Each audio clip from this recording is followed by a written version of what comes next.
So magandang hapon mga ka-Pix Pro. Friday na naman. Good afternoon po. Good afternoon po. Good afternoon. Ang dami po natin ngayon. Good afternoon, ma'am. Good afternoon po. So this is a very special episode for our control cybersecurity for this week. We will be joined here today by our snappy Cyber Battalion, Army Cyber Battalion women. This is overdue na. Ang tagal na po nung ating huling episode with the Army Cyber Battalion, no? Pero this time around, women power. So, kamusta naman po mga ma'am? Ang hirap pag nagkasali ako sa sirs and ma'am. So, kamusta naman po tayo ngayon mga ma'am? Sobrang busy po ata ngayon dahil sa pagkakaalam ko, AFP Cybersecurity Awareness Month ngayon, kung di ako nagkakamali. So, kamusta po kayo dyan sa Philippine Army?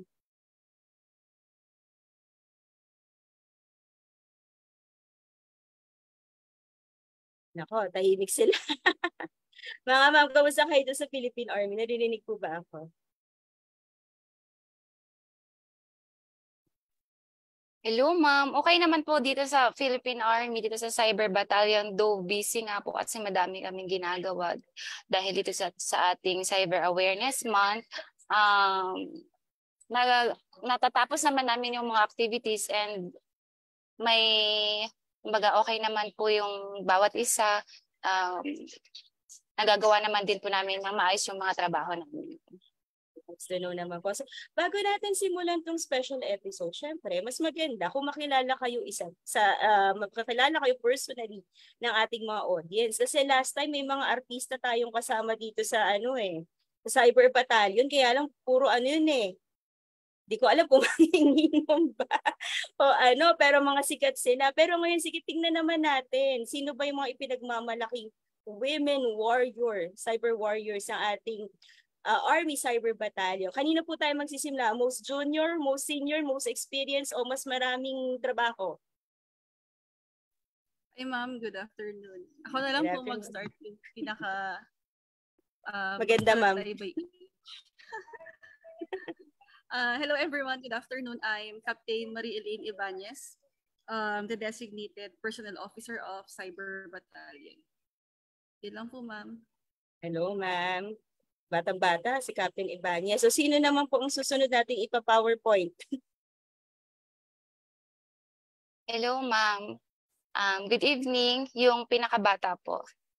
Sorry, ako po yung pinakamatanda dito.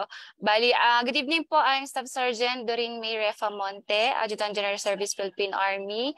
I am the current Administrative NCO of Cyber Battalion. Admin NCO, Non-Commissioned Officer. Okay po. Sino pa po?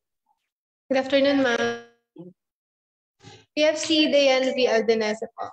Currently serving as Knowledge Management NCO. Okay. Private First Class Aldenese. Ang babata niyo po Okay, sino pa po? Magandang hapon po sa ating lahat. I'm Private First Class Aldrin Ross Bona. Ang pinakamaganda ang boses. I'm currently designated as the Unauthorized Access Management NCO. Thank you so much. Thank you, ma'am. Any more po?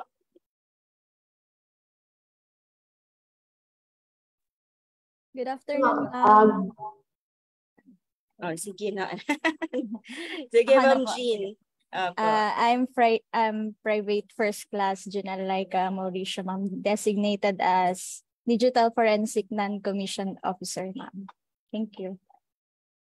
Hello, ma'am. Sige, PFC Cortez. Good afternoon po, ma'am.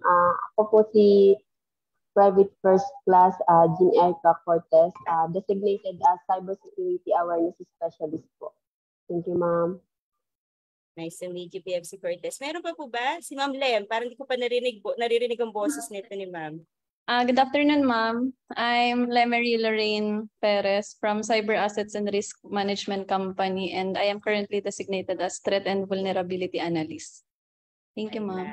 Andito pala si BC Oka. By the way, andito si BC Oka. Bisaya. Hi, sir. Good afternoon, everybody. Cyber fighters, good afternoon. Ano po tayo overpowered tayo by women for this episode. But this is very good kasi ibig sabihin well represented ang lahat ng gender in cybersecurity, be it in the uniform or in the private services. So maganda po yan. Sino pa po nakalimutan natin? Good afternoon, ma'am. Hi, ma'am. I'm Irene A. Ramos, Civilian Human Resource ng Cyber Battalion, designated as computer programmer. Thank you. Galing naman. Pati po ang ating civilian human resource, very engaged po. So we have officers, non-commissioned officers, and civilian human resource. Dati po ako civilian human resource, by the way. So I know the culture. So meron pa po ba tayong nakalimutan? Parang kanina may special guest tayo dito na nakita kami. Private Tumana, andito ka pa ba? Hello ma'am, good afternoon po. So support lang po sa mga cyber female warriors namin. So nakakaramdam ka po ba ng misrepresentation sa mga panahon ngayon na mag-isa ka na? Wala ma'am, may lahat po kasama sa ka. Cyber Battalion, mga warriors po lahat kami din. Oh, walang babae, walang lalaki sa cybersecurity, lahat warriors. So that's very good po. So ano po ha, gawin lang nating live, gawin lang nating very smooth ang ating discussion for today because for so many episodes, we are usually focused on the technology, on the solution. This time around po, we want to focus naman on the people behind the cybersecurity practice. And this time it's a different, it's a different discipline altogether kasi we are doing kwentuhang cybersecurity on the private industries. Pero how do you do it naman sa lente naman sa atin sa uniform service? So anong kaibahan? And at that, puro pa kayo babae. Private Tumana pa, sintabi lang sa'yo. Pero lahat sila ay puro babae. So this is a very different perspective altogether. So bago po natin simulan yung balitaktakan, being a woman and a soldier, of course, in the Philippine Army and in the Army Cyber Battalion, ano po ba yung naging impluwensya nyo o ano ba yung naging difference na binigay nyo sa serbisyo now that you belong to the Army Cyber Battalion? Ma'am Ibanez, ano pong masasabi nyo on that particular aspect? Ano yung naging impact nyo? Hi ma'am, good afternoon. First and foremost, would like to take to express our gratitude for inviting us for this session. And sabi nga po ninyo kanina, it is very timely na ma-showcase namin yung skills and accomplishments ng female cyber warriors ng Philippine Army just as we are celebrating the AFP Cybersecurity Awareness Month for this September. With your question, na-assign kasi ako sa Cyber Battalion since 2020 pa upon its activation. And para sa akin, nakita ko kasi yung progress niya, hindi lang namin as individual but as a whole sa buong unit namin. And yung challenges na na-experience namin to include the pandemic, parang yun yung naging motivation namin kung nasaan man kami ngayon, kung ano yung mga naging accomplishments namin. And I think Cyber Battalion naman has made significant strides sa field ng cybersecurity, not only for the Philippine Army and AFP, and I think sa civilian sectors din. Yung mga personnel namin, they have undergone various certification trainings. Siyempre, meron kaming cyber skills competency roadmap para ma-equip sila with the necessary knowledge and skills para ma-perform namin kung ano ba yung mandate namin. And with the threats na syempre nag-continue siya na mag-evolve, we have crafted the Philippine Army Incident Response Management Process for quicker and more efficient reactions and response to cyber incidents. We are also conducting stakeholder engagement as very essential siya for aligning our objectives, for the acquisition of our resources, and syempre for ensuring legal compliance, and andun na rin yung cooperation and yung collaboration. And para ma-achieve din natin yung operational success natin since ang cyber landscape is very complex and interconnected siya. And I think, syempre Cyber Battalion, yung accomplishment namin, andun na yung testament na dedicated talaga kami and very adaptable kami in facing the cyber security landscape since ang trabaho namin is very invaluable siya in protecting our digital infrastructure and yung sensitive information.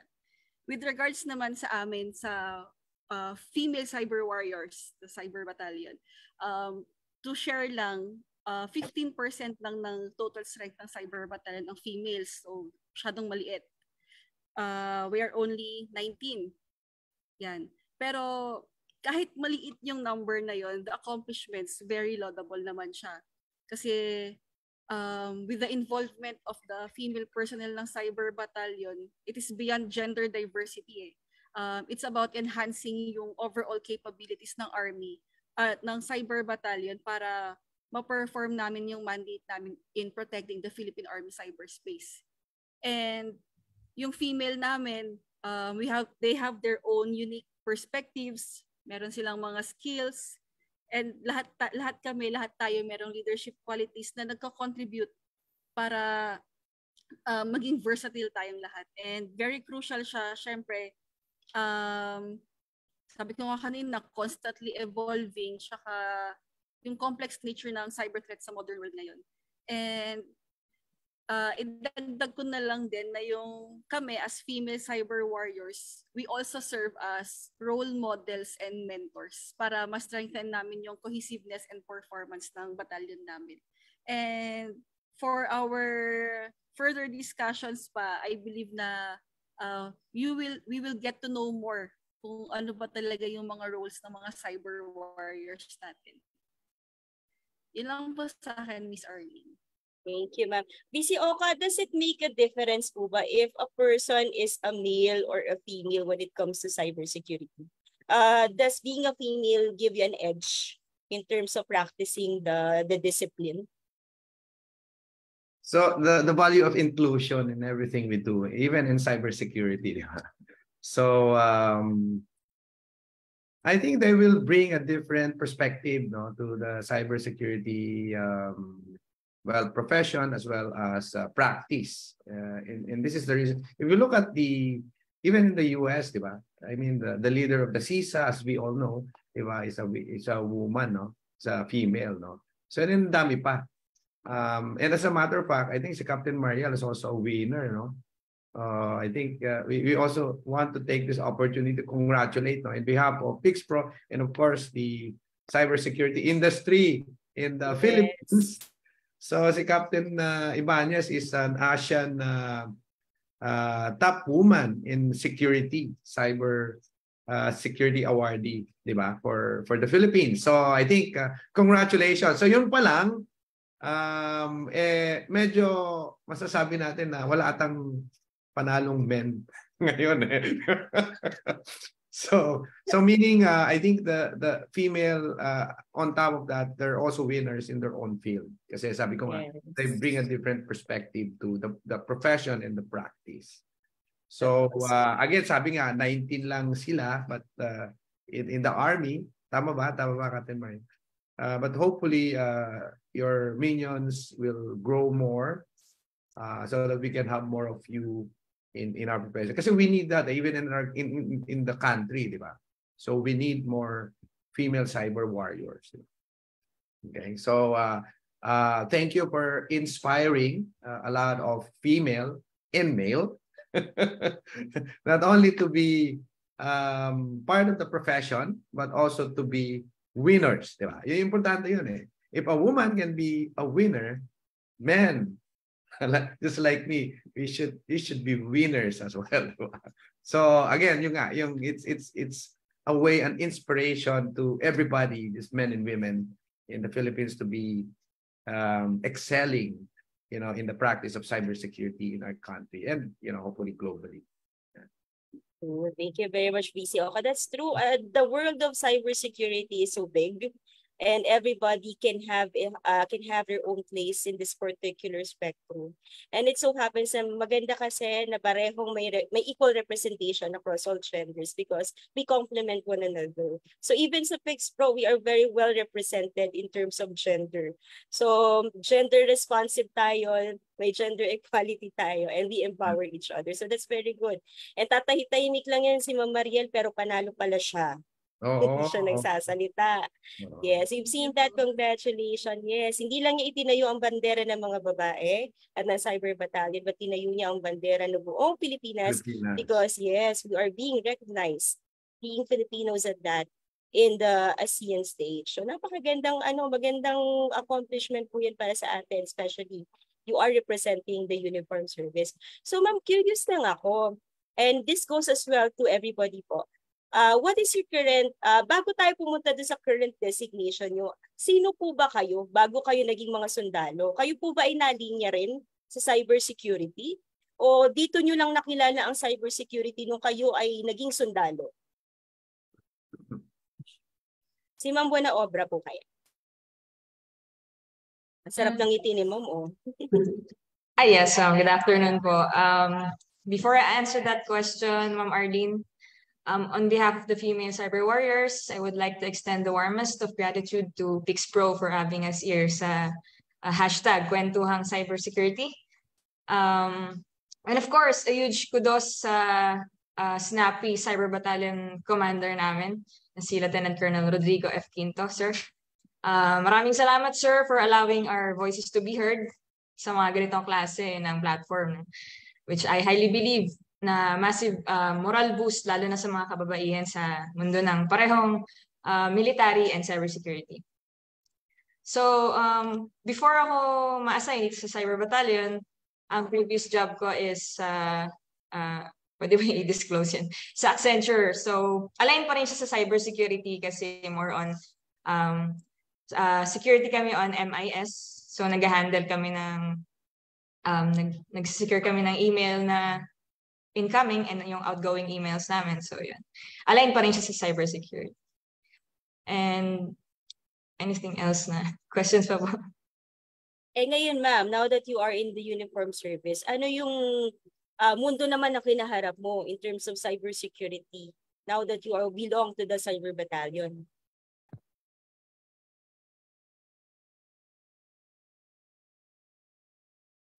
Yan. Yung current designation ka is an Authorized Access Management NCO. So, itong position na to or designation na to, it plays a crucial role sa pag-ensure ng security and integrity sa Philippine Army information systems. So, being assigned to this position, responsible ako for monitoring, detecting, and mitigating yung unauthorized access attempts for breaches sa organization's network and systems natin, of course. So, sa pagiging assigned ko dito sa Cyber Battalion, it required me to be detail-oriented. Naging proactive din ako. And of course, na-possess ko rin yung deep understanding sa cybersecurity principles and practices. So, ayan. Thank you. Thank you, ma'am. How about si Ma'am Mauricio? Ano po yung previous job nyo? Is it related to cybersecurity? And now, what is your reality as one of the female cyber warriors of the Armed Forces of the Philippines and the Philippine Army? Hi, ma'am. Dati po ako sa one of the leading BP.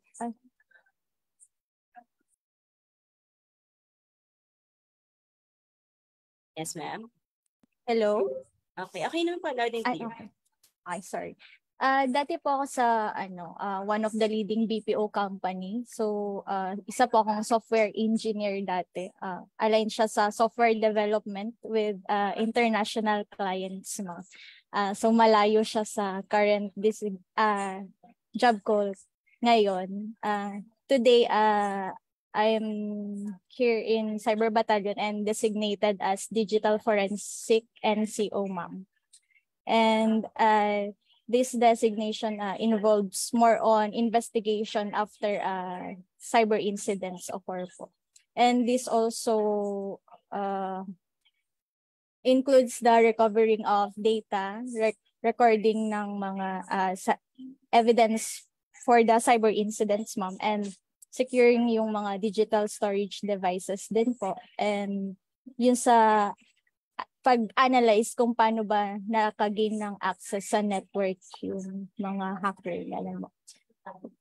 In Philippine Army, ma'am, dito sa Cyber Battalion, we have a crucial role in safeguarding the cybersecurity ng Philippine Army major units, ma'am. And one of the Cyber Battalion's key responsibility is to conduct a cyber risk assessment po, which is to determine the cybersecurity posture of the Philippine Army, ma'am. Well, as a digital forensic NCO po, I am actively involved in the process of conducting cyber risk assessment. So this role, ma'am, allows me to contribute my expertise in digital forensics to evaluate and assess the potential risk and vulnerabilities that may exist within the digital infrastructure of the Philippine Army. Then during cyber risk assessment po, our team analyzes the various aspects of the Philippine Army cybersecurity posture. So we thoroughly examine the existing security measures and protocols. Then we also identify the potential weaknesses or areas that require improvement, ma'am. By conducting cyber risk assessment po, ma'am, dito sa Philippine Army, we aim to provide valuable insights and recommendations po to enhance the overall cybersecurity posture of the Philippine Army. So lahat po ng mga findings namin are carefully documented naman. And also the Cyber Battalion's expertise in conducting cyber risk assessment po, this play a vital role po in strengthening the Philippine Army's resilience against cyber threats. So by proactively identifying and addressing the potential vulnerabilities, we contribute to the protection of the sensitive information, ma'am. Also the critical infrastructure and the overall operational readiness of the Philippine Army, ma'am. Thank you so much po. Parang ang bigat ng trabaho mo, PFC Mauricio, Ma'am Jean. Pero sabi mo nga, sa ano pala dalawa pala yung koronang hawak mo. So prior being a uniform personnel, ikaw ay cybersecurity professional. So isa kang systems engineer. Software and then, siya. Software. Yes, software engineer. Yes. Tapos, related na rin, no? Software. Same din naman, under the same umbrella pa rin naman. And then now you are a full-fledged female cyber warrior. So how did the Philippine Army prepare you for that, ma'am? Kasi kung nagkaroon ka ng shift between two worlds, kasi magkaiba nga naman ang buhay civilian sa buhay sundalo, may pagkakaiba ba in terms of how you practice cybersecurity? Ngayon na ikaw ay isang sundalo na. And paano ka prepare ng Philippine Army for that? Malaking shift, ma'am, from civilian to being a military personnel, ma'am. Medyo culture shock siya, ma'am, as galing nga ng civilian.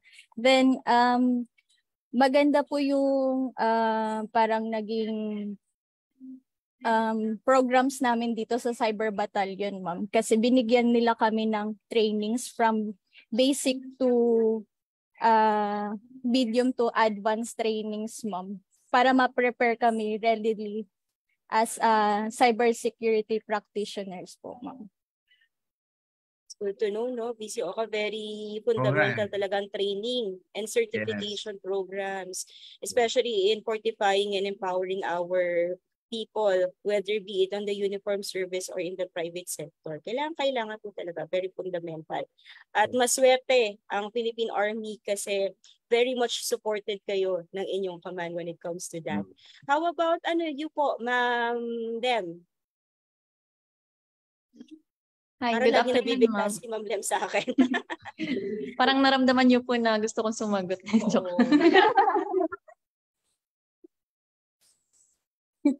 Good afternoon, ma'am. So same with PFC Mauricio, ma'am. I am previously a software engineer wherein I am working as a QA test automation from international companies din, ay clients. And as a QA tester, ma'am, bali nagpo-focus po kami sa functional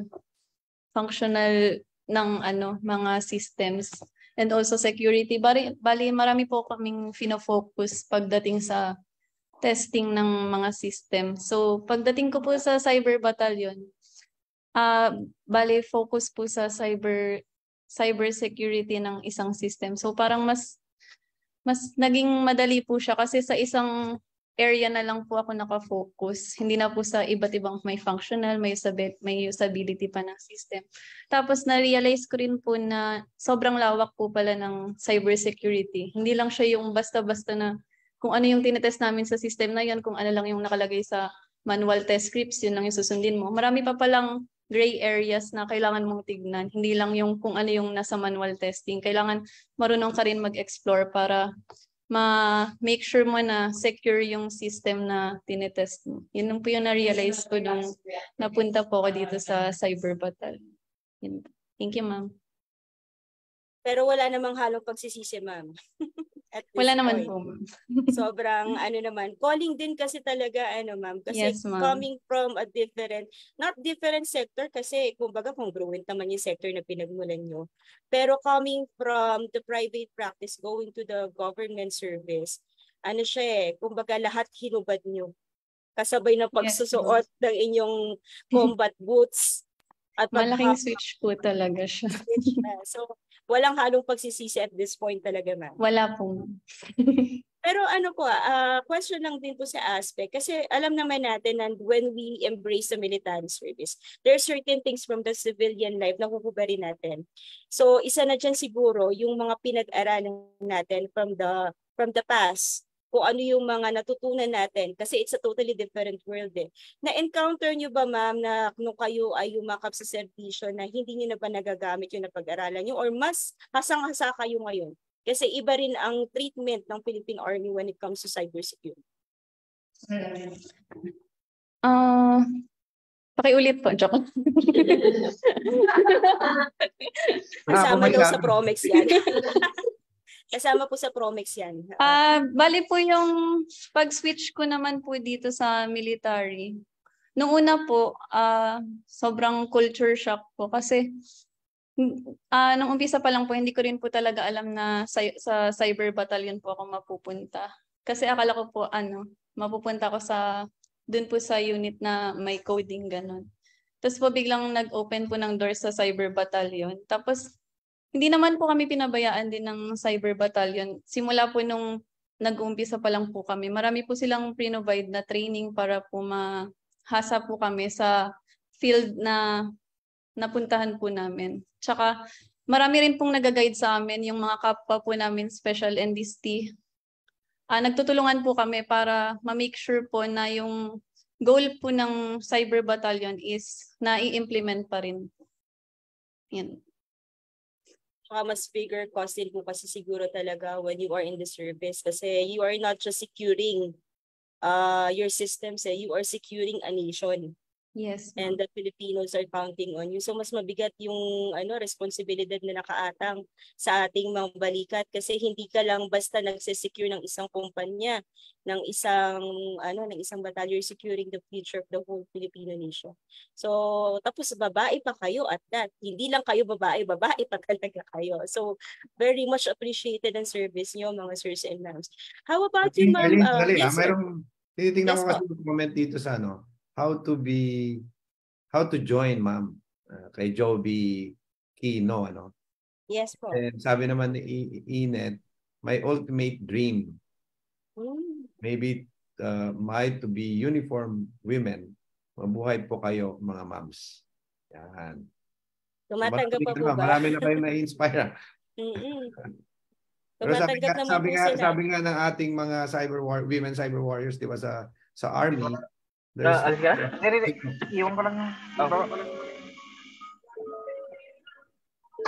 they went through transformation then, di ba, from being in the private sector to the military. But I think what stayed with them is discipline, di ba? Sabi nga nila, di ba? More focus, they become more explorative when it comes to siguro hunting, Kasi you need to be a little bit more out of your comfort zone and out of the box when you're fighting against the cyber threat actors, di ba? In our world right now. Yan. So yan, ano pa? Mabuhay ang Cyber Battalion. Nasaan pala si Cyber Ninja? May activity po ata si Sir pero si Cyber Ranger complete attendance naman si Cyber Ranger po. Sir Joey. Actually may question ako, ED Arlene, So Yes, how I mean to our women cyber warriors, how important is leadership when it comes to you becoming your best in dispensing your roles and responsibilities as cyber warriors? Simulan natin, sir, kay Captain Ibanez. Yeah.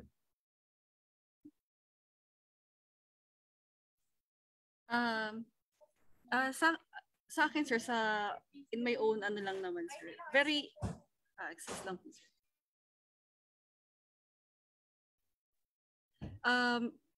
Sa atin kasi, sir, sa military, very important ang leadership.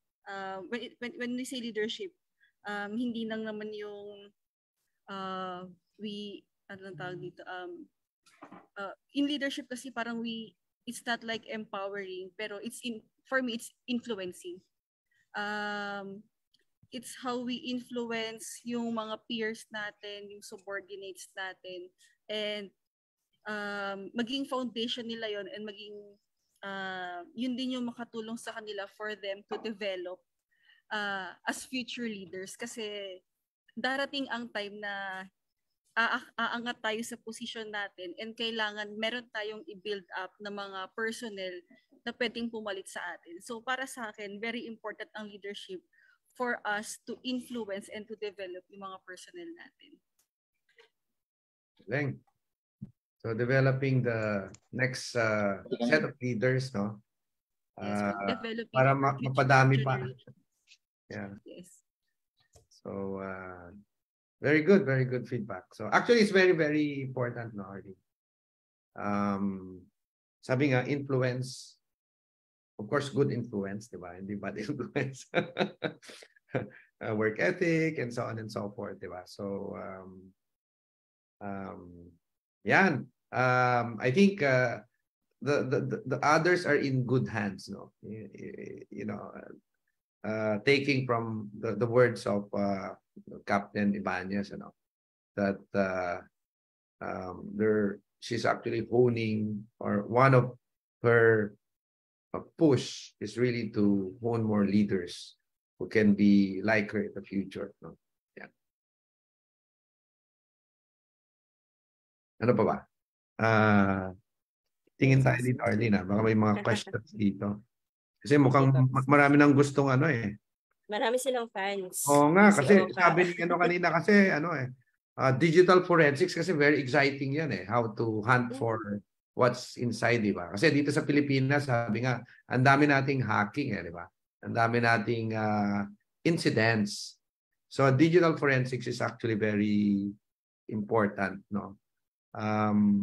May mga companies nga dyan that because they did not have good digital forensics, kala nila wala na, yun pala, nandun pa rin yung threat inside the organization. Kaya pabalik-balik lang yon. So I think digital forensics very key. So sino ba yung mga interested sa digital forensics dito sa ating mga viewers? Of course, si Ian Felipe interested to. Our friend from Micro. Sir, pwede po mag-butt-in. Oh, sure. Yung viewers po natin na gustong pumasok sa military, particularly sa Philippine Army, pwede po nilang i-search sa Facebook yung Army Recruitment Office na Facebook page or the Philippine Army Facebook page, kasi nagpo-post po tayo doon if may mga quota for enlistment and for commissionship. Yan po, sir. Ano ba yung pinaka-requirement, Captain Ibanez, for like you know, a female, di ba, working in other, say, industries, other like BPO, sabi mo nga, in other industries na lang, to get into meron ba kayong, ano ba yung pinaka-key requirement ng cyber battalion or army? For the military naman, sir, in general, syempre yung mga basic requirements, meron po kaming height requirements, meron din po kaming entrance test which kailangan po nilang mapasa yun and to get a certain grade for them to be enlisted or to be commissioned. Pero when it comes to cyber battalion naman po, sir, and any other fields like sa ASR, meron po kaming mga technical skills na hinahanap, like kailangan graduate ka ng information technology or any information technology related courses. Isa po yun sa mga hinahanap namin. And additional na consideration na lang po, sir, if meron silang mga trainings and mga certifications. Pero kung yung aspirant naman po natin is hindi po siya graduate ng BSIT or any information technology related courses, they can apply for the regular enlistment naman po. And they can also have the opportunity to be assigned sa mga technical units ng Army, like the Army Signal Regiment. Yun po, sir. Ayan. Miss Oka, dumami yung tanong. Oo nga eh. Maraming tanong sa kanila. So I think, ano ba ba? Digital forensics in IR from Enet ulit, is very interesting in cybersecurity field. Mukhang si Enet gusto talagang mag-join. Maybe pwede siyang pumanek sa Cyber Battalion right after the live. May Facebook page naman po siguro sila that you can plug later on for those who are interested to know more about the Army Cyber Battalion. Pwede natin siguro, Arlene, dun sa natin sa Facebook page later, yung sinabi ni Captain Ibanez. Yung Facebook page nila. So, pwede po mag-web-in? Oh, sure. Yes, for your daily source of cybersecurity excellence, follow us on our Facebook accounts. It's Cyber Battalion, and your other account is CyberB and ASR. And for our Instagram account, we have cyberbattalion.asr. Thank you so much.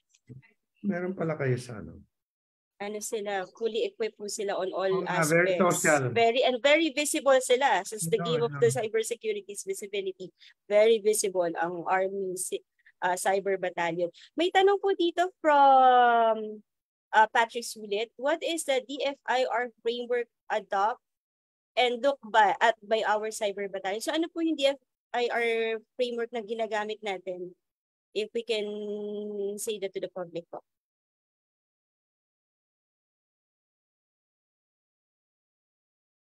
Naka-mute,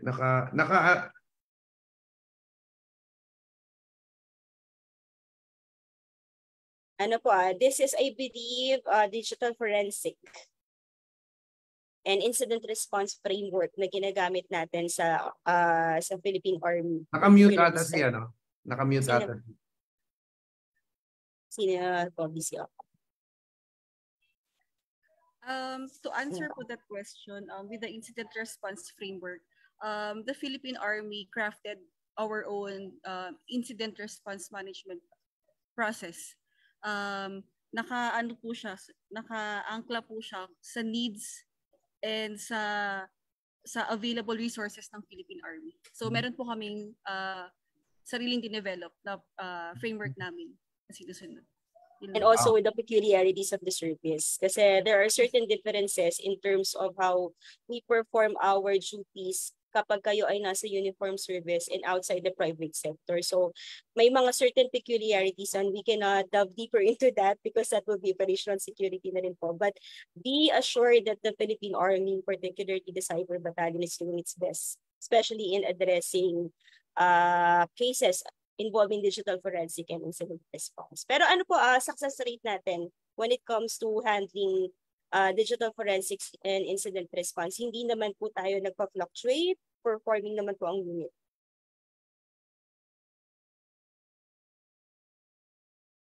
So far, hindi naman po, ma'am. Yes po. And malaking factor din po kasi, ma'am, na meron po kaming cybersecurity incident response teams na naka-augment po sa ating mga signal battalions nationwide. So kapag meron po kaming incident ito sa Philippine Army, mabilis po yung reaction kasi meron po kaming mga teams na trained to conduct the incident response. Kaya, and in conducting incident response po, pag may incident kami, hindi pa rin po nawawala yung collaboration namin. And for example po, mayroong incident na nangyari, ano po yung lessons learned namin, what to do, at ano po yung magiging action namin. we share it to everybody para if in case na magkaroon ng same incident, alam na natin kung ano yung gagawin. Yun po, ma'am. Then papasok yung mga best practices po natin. Yes, because po. the good thing about the uniform service is we make it part of our doctrine. Yeah. So, alam na natin by the book kung paano tayo kikilos because it is being strategized and operationalized because of our doctrines, which is fundamentally the backbone of how we do our operations. You see, okay? Yeah, no, I think they're very visible and they're very participative in all of the cybersecurity events. So I think sharing, so I think one of the really good things that they're doing, Cyber Battalion, is sharing, sabi nga ni Captain Ibanez kanina, sharing what they have experienced, sharing the best practices that they've learned or developed, di ba? To everybody. Kasi sa Pilipinas, kailangan talaga natin We need to, di ba? So, and, you know, it's helping a lot of, again, not just the military, but industry as well, no? And hopefully, education. Kasi sabi nga natin, sabi nga ni Captain Ibanez kanina, mentors, ano ba to? Mentors and teachers ba yun? Mentors and role models, di ba? So I think by them, really showcasing how to become a very good role model as a cybersecurity practitioner, but at the same time mentor as well, di ba? Then, again, this is the concept that I always talk about cybersecurity, which we need multipliers, di ba? We need multipliers in our field, in cybersecurity industry, to multiply more, to have more cyber warriors, no? And ang nangyayari nga dito, parang ang dami na nga excited dito sa ating Facebook. Di ba? So hopefully after this, no, meron tayong may mag-sign up from our viewers. Di ba? So it's a good outcome of this session, if even just one will sign up, then we have already done our job today, to get one more cybersecurity warrior to be joining us. Okay. So ayun, ano pa ba? Ano pa ba yung question natin dito? Yes po. From Darwin Tejerero, one of our avid viewers, as part of Cyber Battalion, what are priority areas? What are these priority areas that you are monitoring or you consider priority in terms of securing our sovereignty? In a nutshell lang tayo, Mama, because we know that OPSEC, we have to observe OPSEC as well. And do we have recorded incidents of threats or attempts to breach the country's military facilities and information? Like, siguro dito tayo papalo sa mission and function po ng unit. So, how does the Cyber Battalion of the Philippine Army work?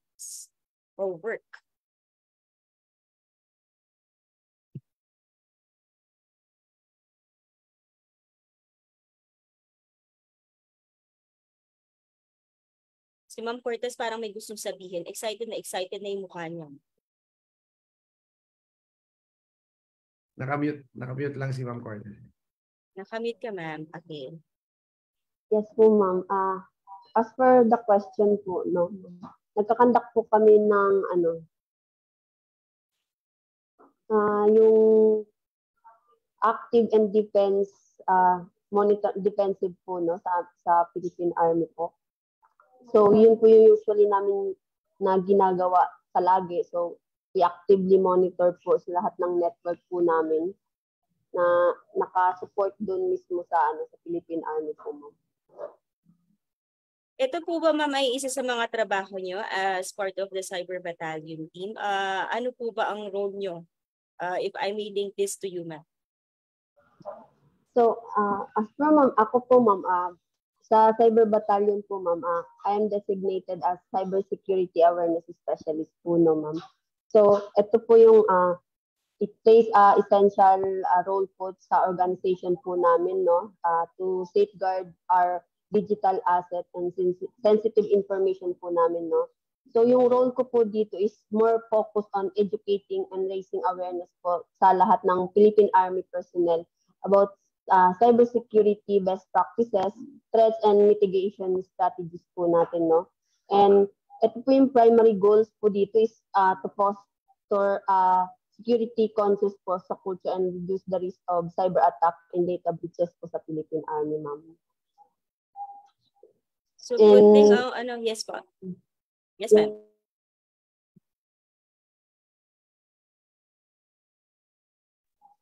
So, dito din po, ma'am, no, I do help sa mga personnel po namin na mas maging aware po sila sa current threats po natin ngayon na kinakaharap po sa cyberspace po or with cyber warfare po natin. No? So, dito po mas inuhubog po namin yung mga personnel po namin para when it comes to securing our assets po, no, mas aware sila na hindi lang siya ganun kadali. So, mas magdig-deep po tayo when it comes to securing po, no, sa mga data natin na lalong-lalo na po sa mga personal information po natin. So kahit po pala sa Philippine Army Foundation talaga nilang awareness, BCOka, hindi nawawala. Tama yun very foundational kasi yung awareness Sabi nga, it's everyone's responsibility. And going away from the notion that, the employee is actually the weakest link. So if they're actually well aware of the dangers of all these cyber threats, through awareness programs, whether in military or in private sector, they become actually an active defender, not the weakest link in the organization. So I think we are trying to evolve the weakest linkers to become the strongest defenders, if I may, EDRly, with awareness programs, good and effective cybersecurity awareness programs. And it's it's important, it's very relevant that we persistently fortify the foundation of our capability, and it should always start from awareness, later on leading to education. So how can you be educated if you have not that particular sense of awareness within you? So doon pa lang dapat nagsisimula pa lang tayo, kasi otherwise if we're not anchored with that particular motive in mind, mali yung purpose mo on why you are doing the job. And it becomes merely a job, hindi na po siya nagiging mission. So I think din yung common denominator po sa atin sa PIX Pro and with the Philippine Army Cyber Battalion, because we're all anchored with our persistence to promote cybersecurity awareness. Magkakaiba man po tayo ng manner on how we do that, because iba ang ating target audiences per se, but we are being united by this common goal. So maganda po yan. Actually, meron akong isang controversial question. Do you do I think to or female cyber warriors, do you do offense? Offensive kasi defensive normally. Somebody talk about defense, diba? But do we do some sort of an offensive attack or maybe just a simulation or kaya medyo controversial. Do you have your red teams? I can answer that question, sir, being the former company commander of the Incident Response and Active Defense Company. In the Philippine Army, sir, lahat kasi ng ginagawa namin is bounded by the direction of the higher headquarters. And as of now, we do not conduct offensive operations, but we conduct active defense operations. And active defense. Yung active defense operations namin is focus talaga siya is to support yung defensive operations, cyber operations namin in the Philippine Army. But as practice and as exercise, syempre kailangan din po namin mag-practice and exercise, we simulate offensive operations too, sir. Okay. Proactive pa rin, BCOka. Yung follow-up question ko, it seems that I think the Cyber Command has a pretty good foundation when it comes to their cybersecurity program. There's the forensics, there's potentially blue teaming, red teaming, etc. So what are the challenges? Ito naman yung challenges that you currently face right now in Cyber Command, in the Army, cybersecurity, and what are you doing to to address these challenges that you see.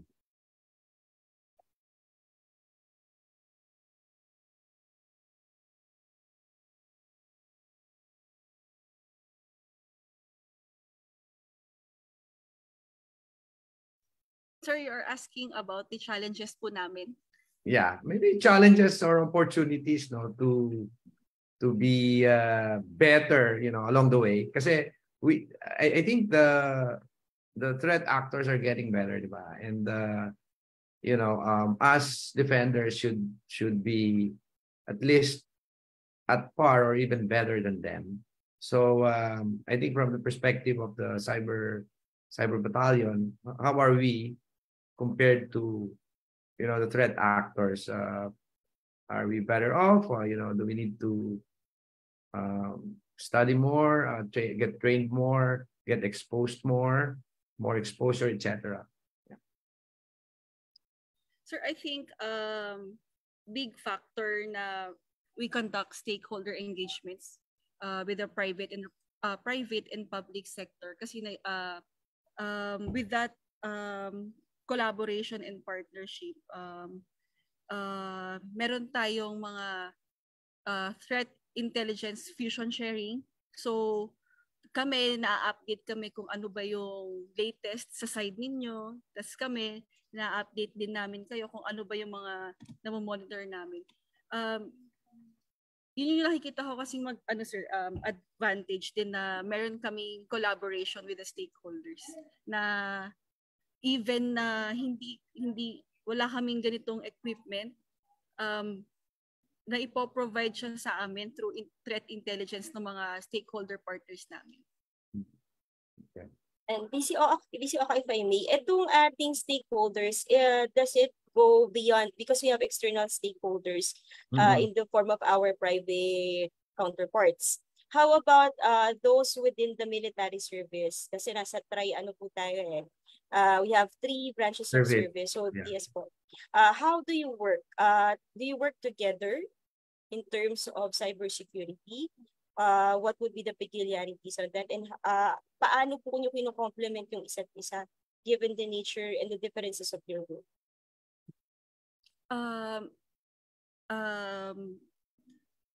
The Armed Forces of the Philippines have its AFP cert.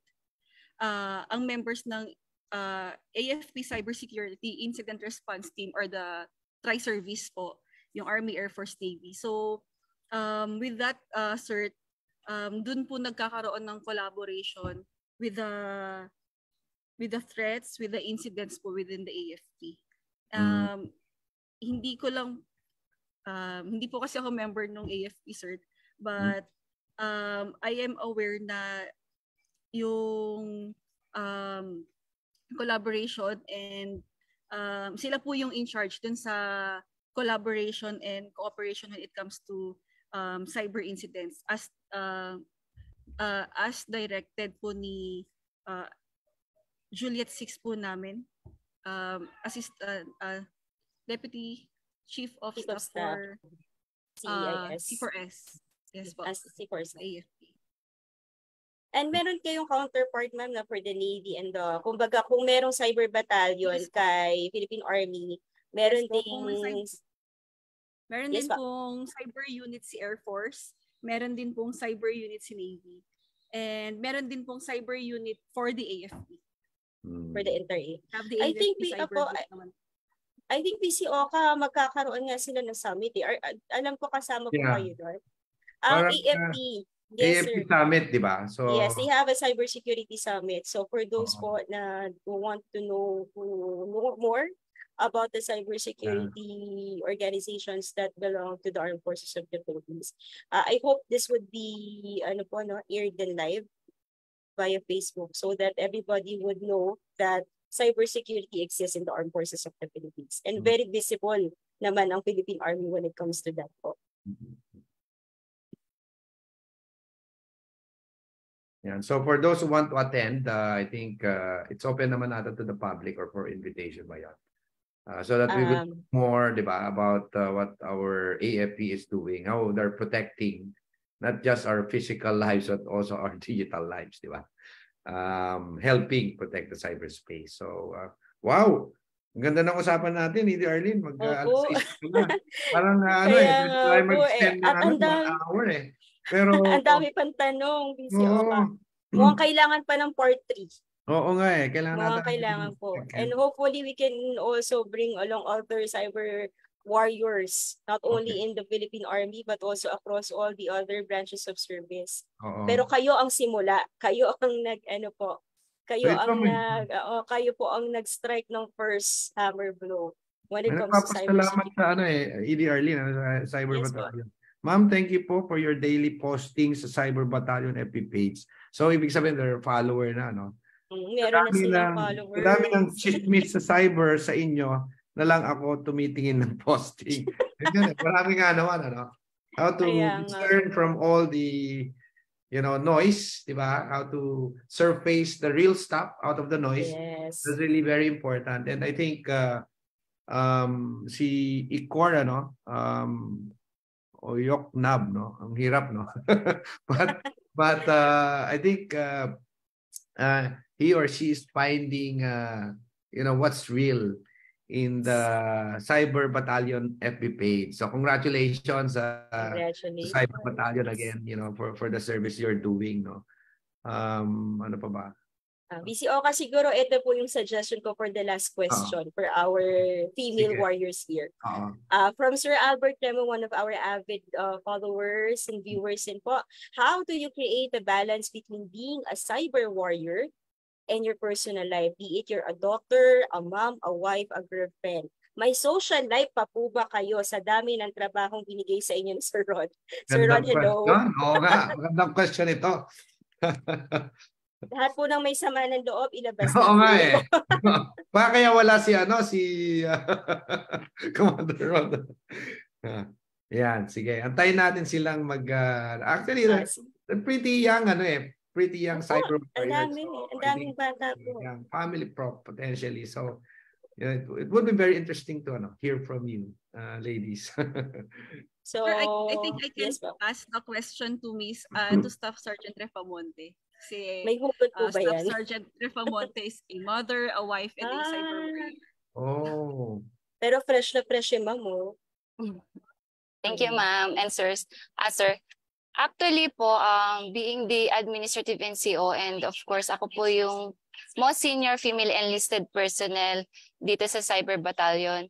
So though hindi directly involved ako sa cyber-related work dahil I'm a psychology graduate po. And then newly assigned din po ako dito sa Cyber Battalion last June lang po. We want everyone to know na despite sa mga challenges sa cyberspace working environment, dito po sa Cyber Battalion ay meron pong tumitingin sa mga personal growth nila at saka career po ng ating mga personnel. So, ang focus po namin is maramdaman po nila na hindi namin pinapabayaan yung personal growth nila at saka yung personality development nila.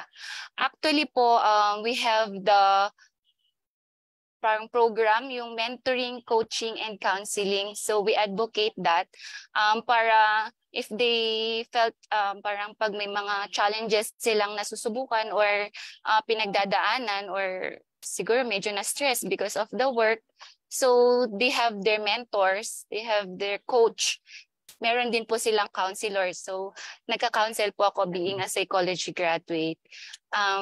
But then, also, we promoting din po yung gender equity. So, trinatrato po namin silang lahat fairly para po makafocus din sila sa trabaho nila, mabigyan sila ng equal opportunities and privileges para po sa kanilang personal growth.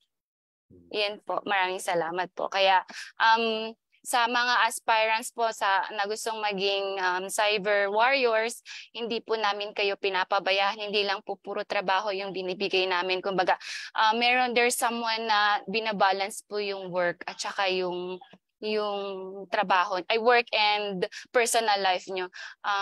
Meron nga po yung mantra ng aming commanding officer, sabi niya na mission first, morale always. So, happy doing our job. So, and we are happy na na-accomplish namin yung mission namin. Yan lang po. Thank you. Holistic. May passes, dahil dyan may passes po kayo later. May RN passes po later. But that's good to know, VC Oka, di ba? Because this could be toxic, di ba? Everything, the nature of the work that we do can be toxic at times. Pero we always see the human behind our warriors. Sabi nga ni Mr. Chair natin, di ba, na EQ is more important than IQ. Hindi niya sinabing hindi importante yung IQ, but EQ is more important than IQ. And it's well aligned with sabi nga the Commander di ba, Rod, mission first, moral always. So it's good to know na may mga psychologist doon sa grupo. So pretty solid So they have seen all the different angles of how to build really a very strong collaborative team and effective team, high performing team. So kudos to you ladies, and I think yun na nga gusto pa namin pero tayong oras, sayang. But I hope we can invite you again in the future. I know cybersecurity is always evolving, di ba?